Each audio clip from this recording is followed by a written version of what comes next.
ప్రతి డెవలప్‌మెంట్‌లోనూ ఏఐని ఎలా ఇన్వాల్వ్ జేయాలి అన్న సైడ్ మనం అప్‌స్కిల్ అవ్వాలి. మన నాలెడ్జ్‌ని పెంచుకోవాలి. అప్పుడు ఆ ఏఐ ఏజెంట్స్‌ని డిఫరెంట్ లెవెల్‌లో మనం బిల్డ్ చేయగలిసినప్పుడు ఆబ్వియస్‌గా మీకు ప్రమోషన్స్ ఉంటాయి, హైక్స్ ఉంటాయి.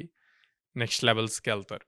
సో, ఇప్పుడు ప్రెజెంట్ మార్కెట్‌లో ఏఐ ఏజెంట్స్ మీద చాలా ఫోకస్ పెట్టారు కంపెనీస్ అన్నీ గూడా. బేసిక్ వర్క్స్ అన్నీ గూడా ఏఐ ఏజెంట్స్ మీద కంప్లీట్ జేయాలి.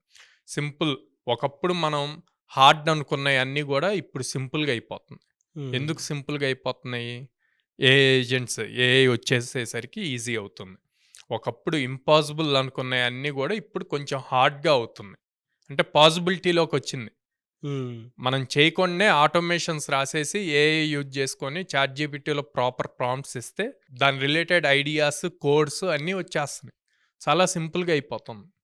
సో, హ్మ్. దీన్ని బేస్ చేసుకొని ఇంకా రాను రాను రోజుల్లో ఏఐ చాలా వండర్స్ క్రియేట్ చేస్తది. చాలా చేంజెస్ తీసుకొస్తది.